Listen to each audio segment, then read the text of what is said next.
high-profile delegation of the European Union arrived here in Swat on Wednesday. The delegation, led by Lars Gunnar Wigmark, included his wife Rebecca Wigmark, 12 envoys of other European Union countries with various top embassy officials. The delegation was received by the GOC Ghulam Qamar at the divisional headquarters Ghazakhela and was later on briefed about the Swat operation. Of the area profile, the security arrangements which we made, disaster relief operation. The delegation also visited Mishal at Gulibagh, the Army Rehabilitation and Reintegration Center for the youth inclined towards militancy. Talking to media on the occasion, Mr. Lars said that the European Union plans to carry out various developmental projects worth $114 million in Malakand division. The European Union will also provide assistance in the energy, education, agriculture, vocational and the infrastructure rehabilitation sectors. Rehabilitation of the social life of the terrorism hit regions is also the part of the plan. All the proposed projects will be completed within the next 5 years, he added.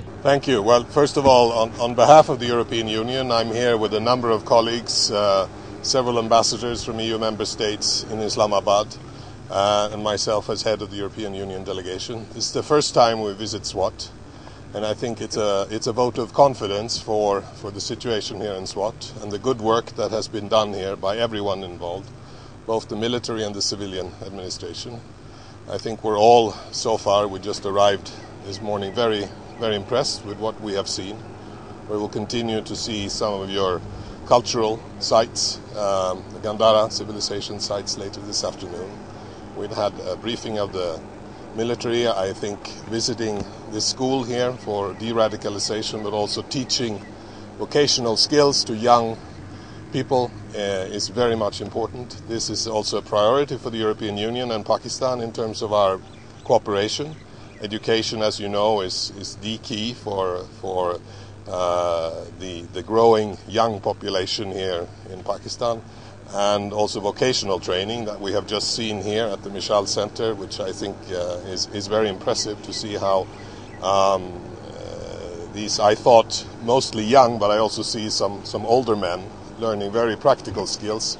Some of them, I said to the commander, I could use myself, such as learning how to repair a motor, learning how to repair home appliances, etc. So I think if I can speak on behalf of all the colleagues here, that we are so far very much impressed.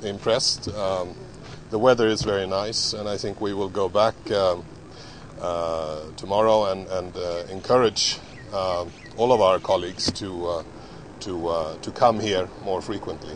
Well, we're already doing quite a lot. We're working through the so-called multi-donor trust fund, which has set aside $140 million for rehabilitation of the whole Malakand division after the troubles here, the conflict in 2008-2009.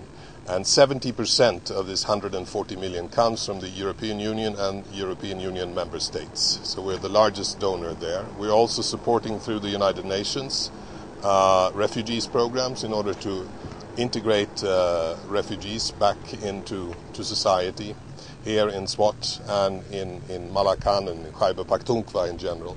In fact, Khyber Pakhtunkhwa is the province we work the most with. And I was just provided some statistics yesterday, and the total value of what we're doing in Khyber Pakhtunkhwa in the coming 4 to 5 years is close to 300 million euros, which is something like $350 million. Now, Swat and Malakand division is a priority for us, and we are trying to integrate all our programs here together with the Pakistani authorities, be it on education, and I mentioned vocational training, energy, agriculture, or empowering local communities, in particular the Urging the tourists to visit Swat, Mr. Lars said that the tourists should come to enjoy the mesmerizing beauty of one of the most beautiful parts of the globe. Muhammad Amjad, zamaswat.com.